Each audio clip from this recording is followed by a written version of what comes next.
Let's all sit down. And I suggest when you're doing your home practice, if you're comfortable sitting, then find that posture. If sitting down for whatever reason, knees, hips, back, is not comfortable, then come into child's pose. And I suggest that's how you begin every yoga practice, and take, whether it's 2 breaths or 10 breaths or 5 minutes, take that time to simply slow down your breath, slow down the thoughts that are running through your mind, and come to a place of quietness and stillness.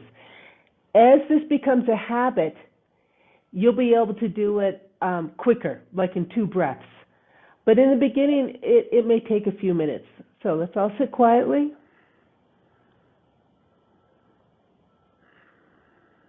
And simply come to that enjoyment of a quietness and stillness in body and mind, in breath, and in the sensations and emotions.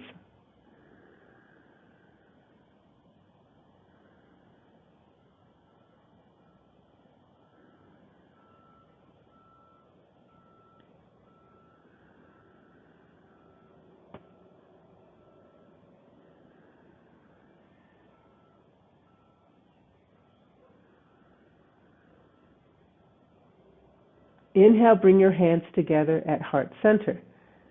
Okay. For some, this may feel foreign or awkward, but this is simply a balancing position. We're balancing the right side and the left side of emotions and physicality and breath,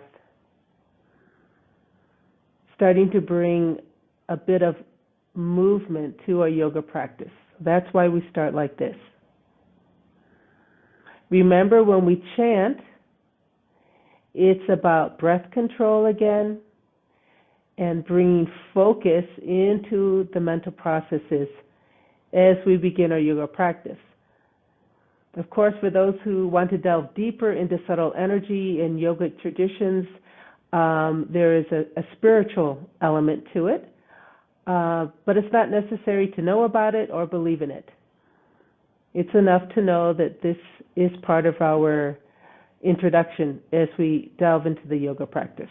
So take a breath in. Om.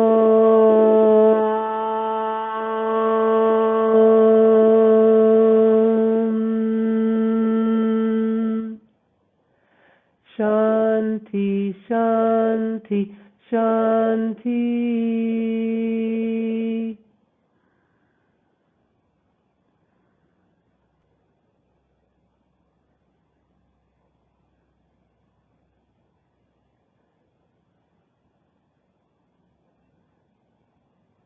And then it's recommended to at least take 2 soft breaths after we chant Om, just to help bring a little more self-awareness of the sensations after the chant that you may be feeling. Building upon that, it's recommended to have another chant. It can be the Gayatri Mantra, there's a Guru Mantra, whatever appeals to you. So let's share the Gayatri Mantra together. Take a breath in. Om Bhava Swaha Tat Savitur Varenyam Bhargo Devasya Dhimahi Dhiyo Yo Na Prachodayat. Om Shanti, Shanti, Shanti.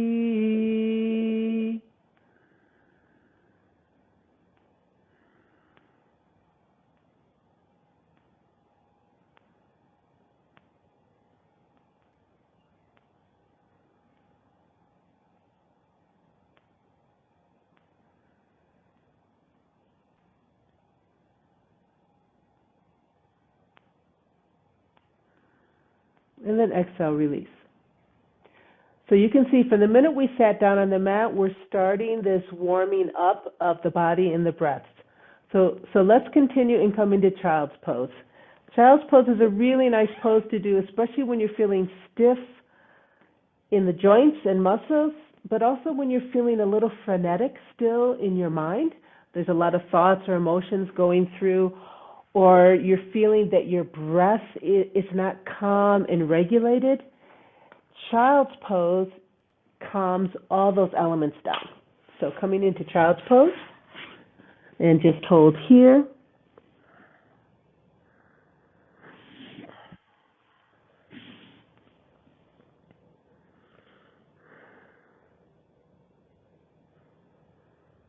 From a subtle energy point of view, the different points on the mat where the body touches are subtle energetic points, like acupuncture points, which also are very calming and focusing.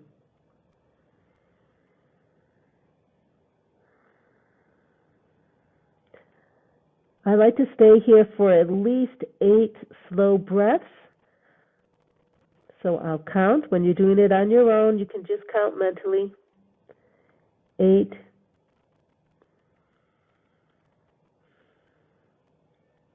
7,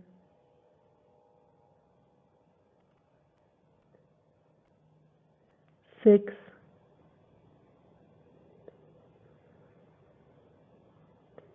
5,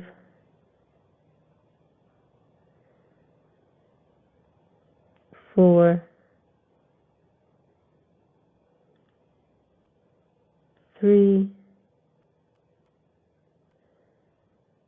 2, and 1. Let's continue with a nice gentle warm-up. As you inhale, come to neutral tabletop, cow and cat. Inhale, look up, and exhale, round off. Continue on your own. This is a really nice way to warm up the wrists and shoulders and the spine, neck, hips. Let's all do one more. And meet in neutral tabletop. From here, downward facing dog, curl the toes under. Remember, downward facing dog is always lifted into or entered on an exhale. So take a breath in, and then as you exhale, lift the hips and come into downward facing dog. Now, as you do this, everybody is different, so you might want to keep your knees bent. Don't worry if your heels touch or not. The experience here is to lay back, drop the head, soft, easy breath, and depending on your conditioning, aerobic conditioning, this may be challenging because the diaphragm now is in a little different position against gravity, but that's okay.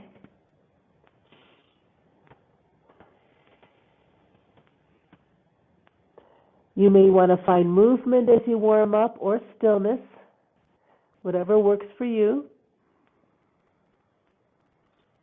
Keep pushing through the shoulders so that we're not dumping our weight into our wrists or forearms. And again, you decide how long you want to stay in here. If you're warming up and this is very challenging in the beginning, maybe you only want to stay 4 breaths. Or 8 or 10. And then let's gently come out to neutral tabletop. So take a breath in. As you exhale, shift the weight, shoulders over wrists, and then gently bring the knees down. Release the toes, come into child's pose. Try not to move your hands. Keep them exactly where they are so that you can really lengthen the back, bringing the butt towards the heels.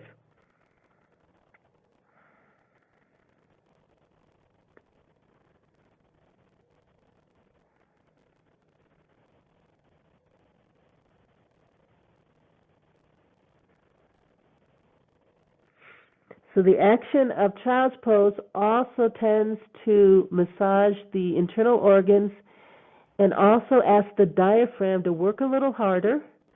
So we're stimulating the diaphragm because we're mushing up the internal organs right now, putting a little more pressure on the lungs, so the diaphragm has to work a little bit harder. So we're warming up that muscle. One more time, inhale to neutral tabletop, exhale downward facing dog.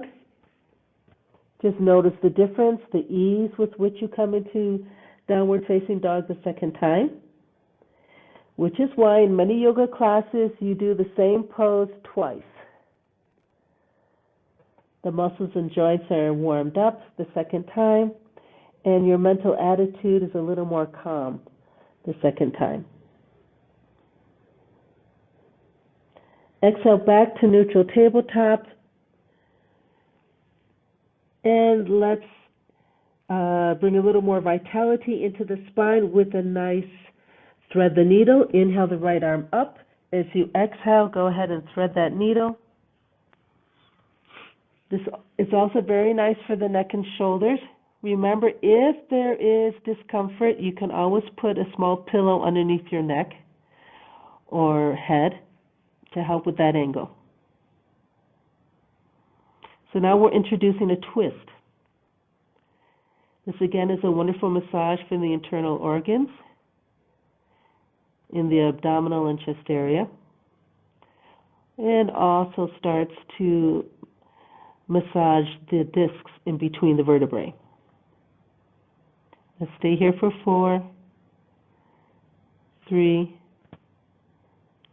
2, 1. Inhale, come up to neutral tabletop, getting ready for the opposite side. Inhale, left arm up. Exhale, twist through. Inhale, do something on the other side so that you find balance. Just as we have balance in the first position when we chanted Om, it's the same thing as you go through your poses. Do right side and left. Do forward and backward. Do twist to right, do twist to left.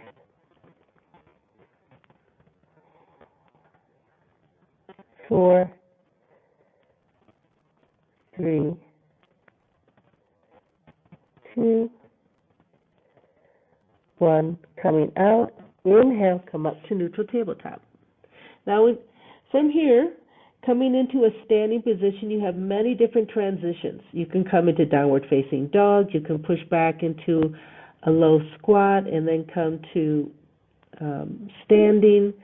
So be imaginative. You know a lot of different poses now.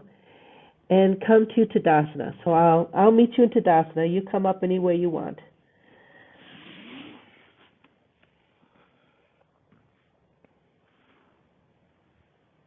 So we meet in Tadasana, and I'll just go through the setup quickly with you. Feet are hip width apart. Lift the arch for alignment and centering. A little more pressure on the inside big toe, the outside heel. Slight rotation of the whole leg, hip and knee outward. If you tend to hyperextend the knee, small bend.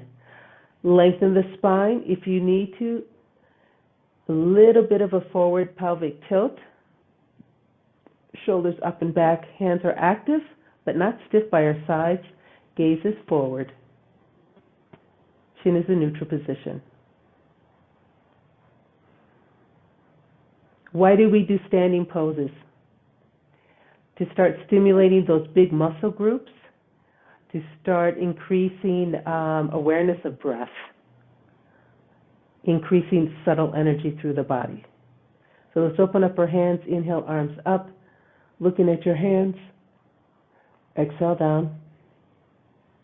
We're still in the warm-up phase. Inhale up, exhale down. Side bend to the right, inhale, arms up, gaze is neutral, exhale to the right. Okay, why are we doing this? One, it's for spinal vitality and health. It's for massaging internal organs, for really feeling that experience of being centered and grounded through our feet. to the tips of the fingertips. And finding your breath when you've got one lung a bit mushed up. Inhale to center. Exhale left.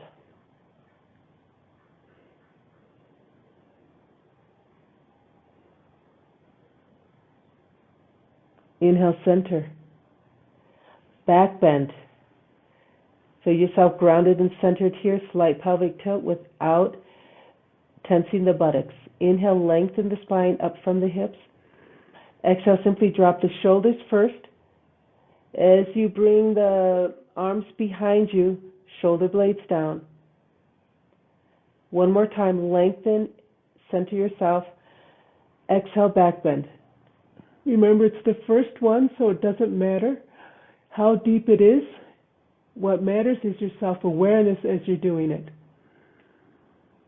Correct alignment so you don't get hurt. Awareness on your breath. Is it hard to breathe? Is it easy to breathe?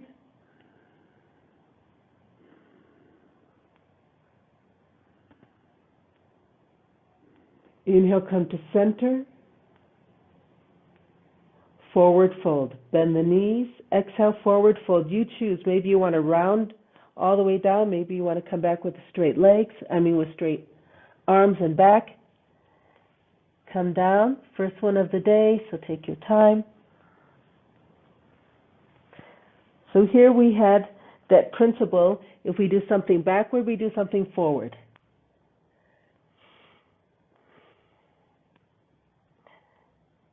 Just as you did in your downward facing dog. It's the first one of the day, so just relax into it. Learning how to relax into poses versus pushing into the pose is a real learned skill.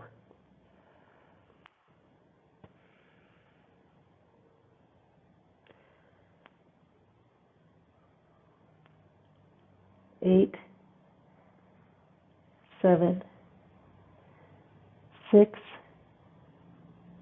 5, 4, 3, 2, 1. Now I'm going to recommend on your home practice that you always have bent knees when you come up and you come down, just because of the immense pressure it puts on your lower back if you have straight knees, okay? So bend the knees and then come up any way you like. You know how. Inhale, come up. Let's stay here. Arms extended up high.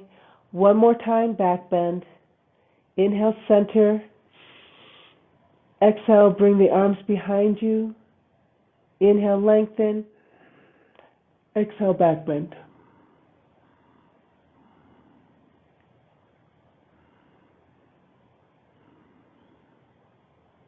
Four, 3, 2, and 1. Inhale, gently come back up. Bend the knees. Exhale, forward fold any way you like.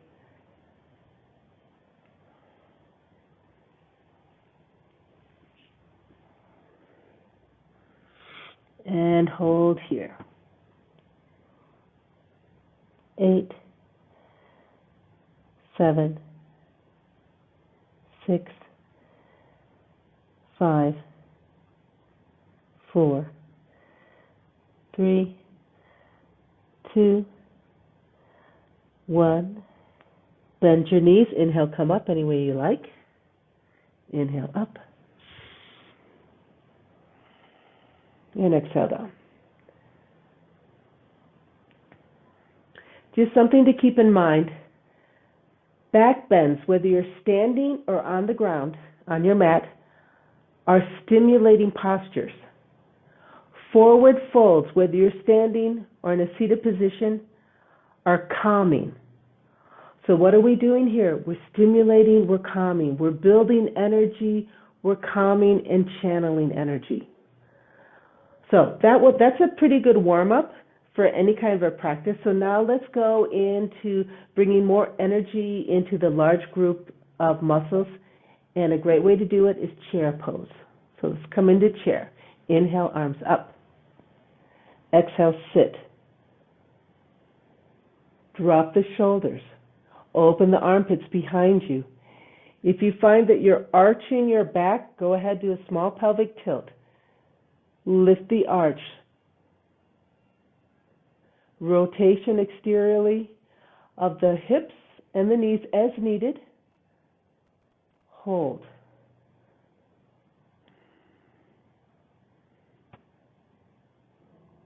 Let's stay here for 8, 7, 6. So what you will find, you can hold this forever if you have the right alignment between your ankles, knees, and hips, and the weight distributed evenly from the hip to the knee to the ground. If you tend to sit back too far or too far forward, you're going to feel more pressure on the knee joint and the thigh. But you just find that sweet spot where you can hold this for such a long time. Okay, 3, 2, 1.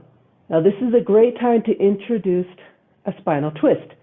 Hands together, exhale to your heart. Sit a little deeper so you can bring your left elbow to the right knee. Stack your hands up. Look at your knees. Make sure they're still parallel. Still got that sweet spot of balance. And hold. 8, 7. So you'll notice that now your breath aerobically is a little bit more challenging for some of us. So we're warming up. We're building energy. We're starting to fire more of the big muscle groups in the body. 4, 3, 2, 1. Inhale to center. Exhale to the other side. Right elbow, left knee. Make sure you're still square. You don't want one knee in front of the other. Hold. 8, 7, 6, 5, 4, 3, 2, 1. Inhale to center. Take your time here. Find that nice sweet spot again. Coming out, inhale, arms up, rise up. Arms extended, drop the shoulders, and exhale, release. So let's do the transitions through Warrior 3 as we have practiced. We'll begin stepping the right foot back, but first let's pass through a balance pose. Inhale the arms up. As you shift the weight to the left foot and bring the right knee up. So you can stay right here. Really think about the integrity of that standing leg. Coming into Warrior 1. Go ahead, inhale, step back, toe, heel. Now square your hips, straighten both knees first, drop your shoulders. Now we're in a nice position for Warrior 1. Exhale, bend that front knee. Take a quick look down. Knee is over ankle. Lift the arches, exterior rotation. Exterior rotation activates the inner thighs. Extend the fingers up, and yet drop those shoulder blades down. Now this back foot can be facing forward, or it can be at a 45-degree angle to the back side of your mat. Depends on the opening of your hips.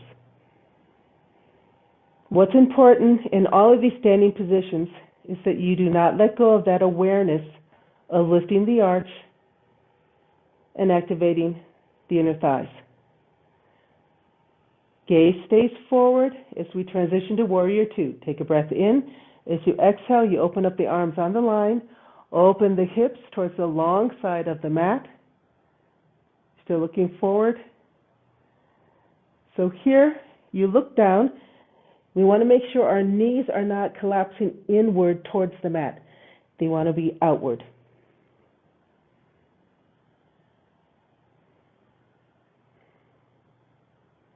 Let's hold here. And again, in your own practice, you can play with it for how long you want to hold it. 4, 3, 2, 1. Coming into Warrior 3. So to come into that position, we're going to pass through Warrior 1. So inhale, arms up, and exhale to Warrior 1. Because remember, Warrior 3 is a balanced pose, but we're squared off forward. Coming into Warrior 3. As you inhale, shift the weight over that left foot to free up the right foot. And let's just stay here with our right toe behind us, leg extended, arms extended, chest and hips facing forward. From here, change your gaze maybe 3 or 4 feet in front of you on the mat. As you exhale, you bring your torso down and bring your back leg behind you.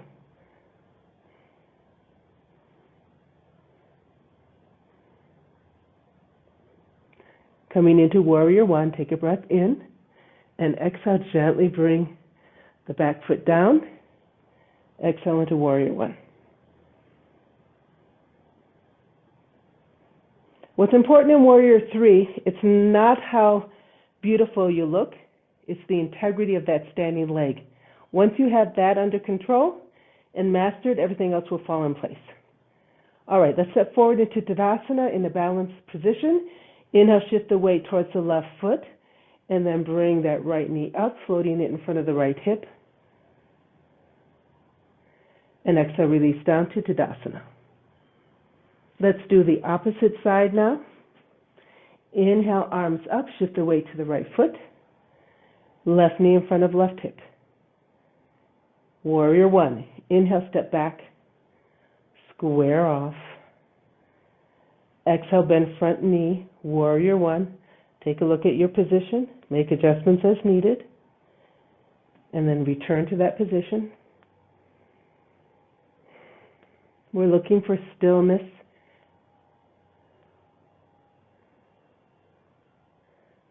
Transition to Warrior 2. Take a breath in. Exhale, open up into Warrior 2.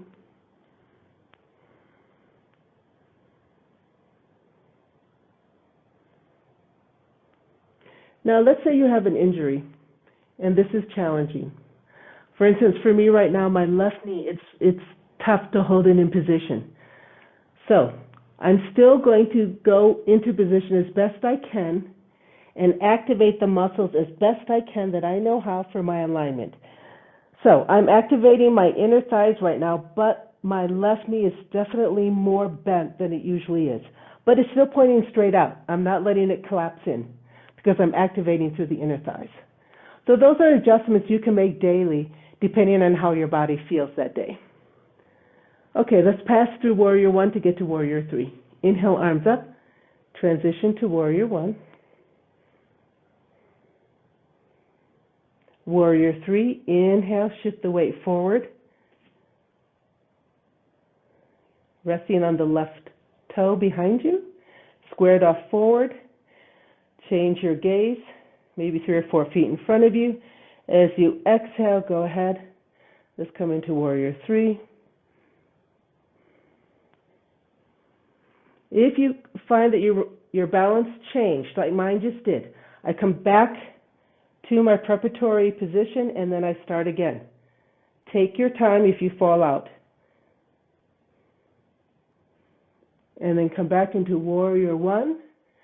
Step back, Warrior 1. It's very important that if you fall out of your balance, like I just did, is to simply take your time, come into your beginning position, and then start again. Tadasana, balancing. Inhale, shift the weight, and then just bring that left knee up. Hold here. And exhale, release. Now there's many other positions that you can do, you know of them.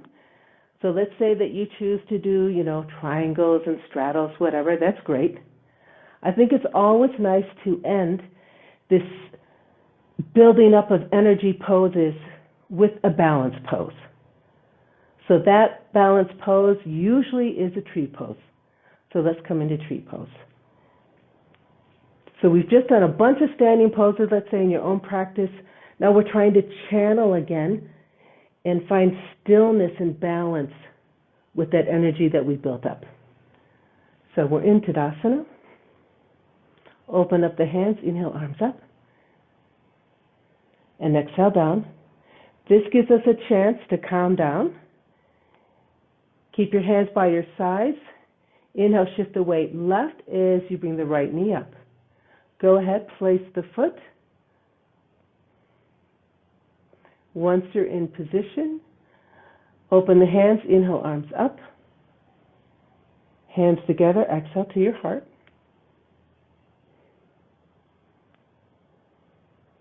Hold here.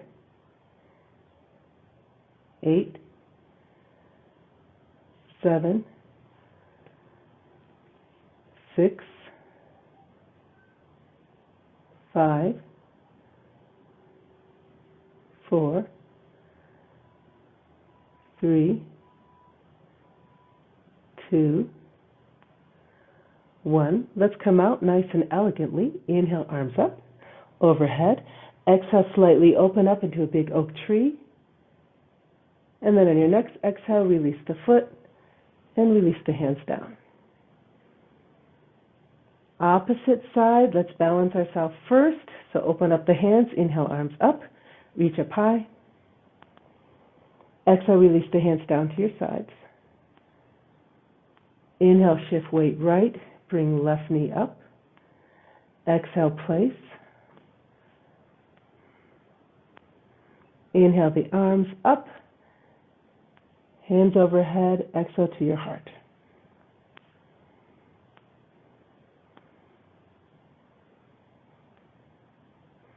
What's important in tree pose is the integrity of the standing leg. I'm not letting my hip pop out, nor am I overly arching my back. I'm still lifting the arch of the standing leg. The leg that is bent, I'm doing my best to open up the hip. My foot is either below or above the knee, but not on the knee.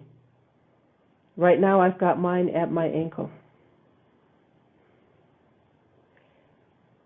4, 3, 2, 1. Coming out. Inhale, arms up.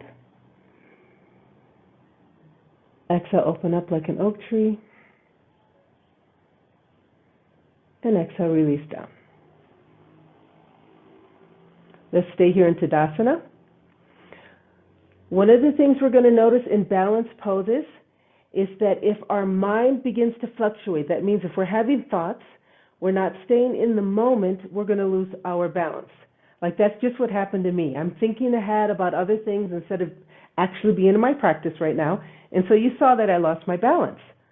So that's just a wonderful observation. It's a great tool to know, to start observing ourselves so that we can learn. So the next time I do a tree pose or another position, I'll remember, oh yeah, let's stay focused. Just simply breathe in, breathe out. That will quiet the thoughts, which will quiet the mind, which will give us more balance. So let's now come on to our mat. Just as we did in standing poses, we had forward, backward, and twists. We want to do the same thing when we're in the seated positions. So we've done a lot of warm-up. We've used the big muscle groups. But now let's continue in seated positions. So, of course, we all know Dandasana. Just as the mountain pose in standing called Tadasana is sort of the mother, father, originator of all standing poses, staff pose is the originator of all the seated poses. So it's a good place to start. It's a good grounding and centering place. So let's sit in Dandasana for a nice count of 8, 7, 6, 5, 4, 3, 2, and 1. So what was happening in Dandasana? It's such a great pose. We're learning how to relax the lower body even as we engage the core to sit up straight. We're giving a wonderful vitality to our spine, keeping it in that nice erect position. When we're in this erect position, the lungs have room to expand, the diaphragm has room to ascend and descend, and all the internal organs have room to do whatever they're doing. So this is a wonderful position to cultivate and master. Now, usually from here, we do forward folds.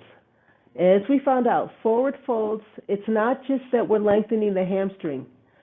We're also feeling it, an opening in our hips, in our back. So to warm up before we just go and do a forward fold, it's nice to do a butterfly pose because that helps open up the hips. So let's bring the insoles of our feet together, bring the feet a little closer. Again, a nice erect spine. And you can have movement in your butterfly or stillness, you choose. And let's just stay here. Focus is on really relaxing those hips. This pose also helps to start relaxing some of the big inner muscles that connect through the hip to the lower back. You can also do a wide straddle if you want to open up your hips. 4, 3, 2, 1. As you exhale, let's extend the legs in front. Now you guys know the one-legged head to knee pose, Dandasana, so you can do that with different variations, but just for time's sake, let's do Paschimottanasana, which is a forward fold with both legs in front. Okay? Hands on either side of the knee, roll the shoulders up and back. So these directions I'm giving you are true for almost all forward folds. Lengthen the back. Chin is in neutral. Take a breath in. Exhale. As you go down, first feel that there's some contact in the hip crease and maybe your belly. Then as you go down, you're going to feel a little more contact. Maybe your chest is coming down. That is the direction that you want your forward fold. You do not want to round the back and simply have your head come down. You want to feel the progression of belly, chest, and eventually your head and forehead comes below the knee towards the shin. So let's hold this forward fold wherever you are. For 8, 7, 6, 5, 4, 3, 2, and 1. To come out, lift the head, lengthen the back, and then simply from the hips again, we peel off the chest, then the belly, then the hip crease, and we come up. All right? We don't have time today because I'm doing so much explanation, but it would be really nice if you did this 2 or 3 times. Now remember the rule. If we've done something forward, we should do something backwards. So let's review the fish pose because that's a little bit more complicated. Lay down on your back, put your hands underneath your butt, palms down. Legs are together, toes and heels together, point the toes. Feel that lengthening of your lower body. From your hands to your elbows, you feel the weight of your body. As you inhale, you sit up so that you're looking at your toes and the weight is on your forearms. Remember, there's very little weight on the neck. You want to lift up through your chest. As I inhale, I open my chest, which causes my shoulders to come behind me. Point your toes.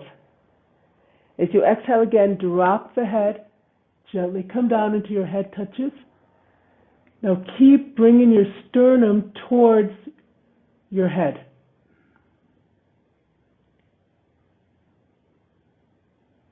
Hold here for 4, 3, 2, 1. As you exhale, you gently release the head, the shoulders, the upper back, and release your hands. We just did forward, backward, and now we're going to do a twist. As you exhale, contract, tilt, bring your knees towards your chest. Rock from side to side.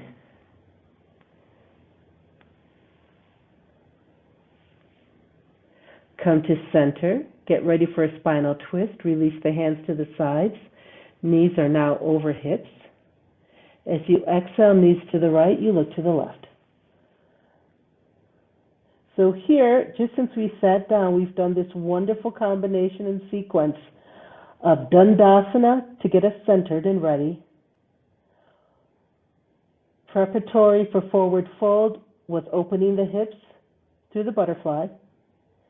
Then we did a forward fold. The counter pose to the forward fold with a back bend. We did Matsyasana or fish, but you can do bridge pose. You could also turn on your stomach and do cobra. Then we did a knees to chest and roll from side to side to relieve any tension that was lingering in the lower back or neck.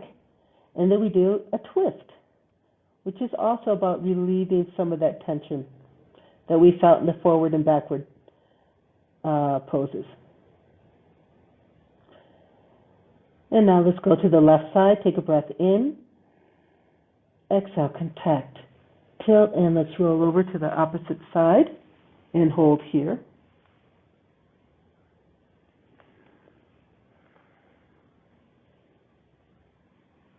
So as long as you don't have a back injury where these positions, especially twists sometimes, are aggravating any inflammation or pinching that you have in your back, you really can do twists until the cows come home. It's not going to hurt you as long as you don't have an underlying condition that's being aggravated.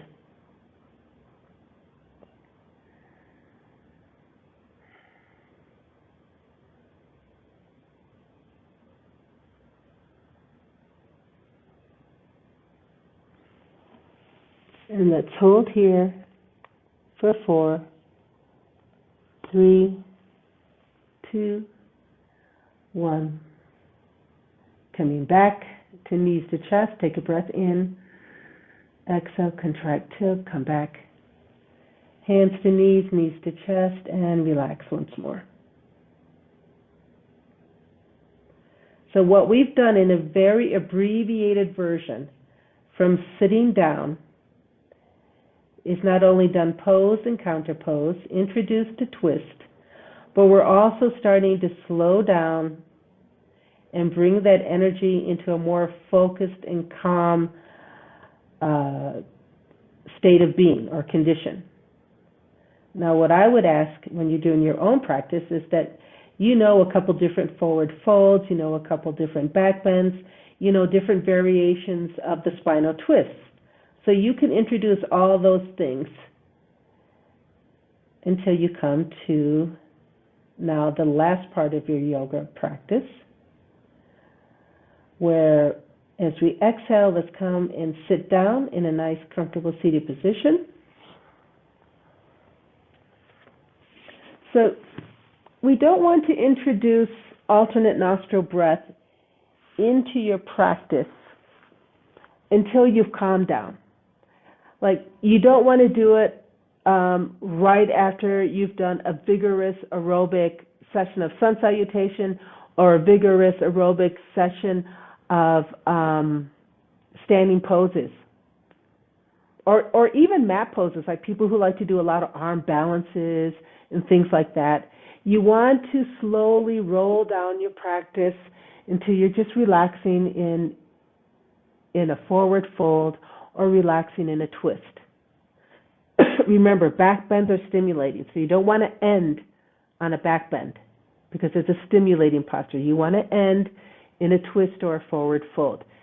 When your breath is feeling nice and calm, this is a good time to do a short session of alternate nostril breath, because that will lead us into a short session of just sitting quietly with ourselves.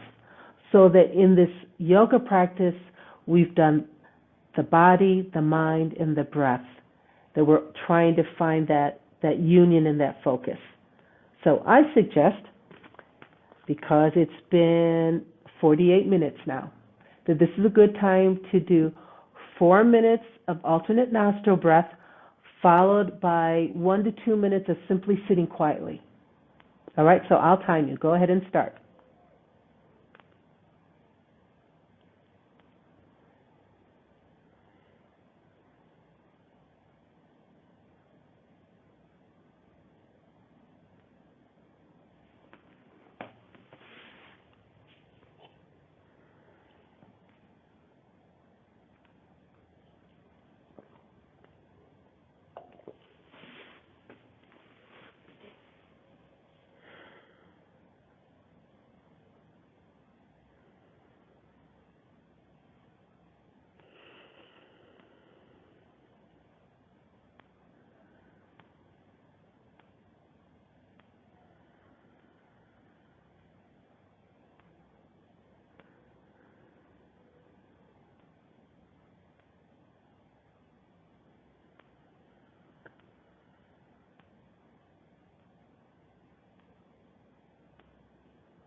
There's no rush. Remember to finish on your left side on an exhale, and then gently bring your right hand down. And very mindfully and with awareness, breathe through both nostrils for 2 minutes, sitting quietly with yourself.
And then on your next inhale, open your eyes.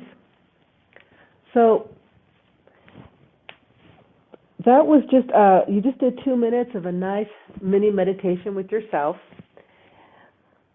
Now we have 6 minutes left before we've been here an hour together. Instead of going right into Savasana, I want to talk about Savasana a little bit with you. I do recommend, strongly recommend, that you always practice Savasana at the end of your yoga session. Whether your yoga session was 20 minutes or 1 hour, in Savasana is when everything coalesces together, or you can say the magic happens. Because that's when we practice total relaxation. And we're not just talking about the body. We're talking about here, in the mind and the emotions. So in Savasana, the goal is not to simply physically relax and fall asleep. The goal is to observe that relaxation. And it's in that self-observation that we continue the training of our mental and emotional faculties, which is a big part of yoga. We do all this physical stuff, the breathing, the poses, so that we can become more aware of how our mind works and how it affects our emotions. We see how it affects our emotions in the rhythm of our breath and in the manifestation of our body movements. And the more that we understand our mind and gain mastery over what we call in yoga the fluctuations of the mind, the more calmness, stillness, and relaxation we feel. So in the beginning, it's work. It's hard to stay self-aware during Savasana. I find it extremely challenging, and I really try to avoid Savasana as much as I can. And I've been doing this for years now, but I know it's the wrong thing to do. So I force myself to at least do 2 minutes of Savasana when I'm on my own. When I'm with you, I try and do it a little bit longer, so thank you for that. You've given me that gift of time. But it's a very, very important part of your yoga practice. So just to recap, when you're doing it on your own, number 1, come to a feeling of ease and stillness before you begin your practice, whether that's sitting in a chair, sitting on your mat, or in child's pose, whatever is good for you.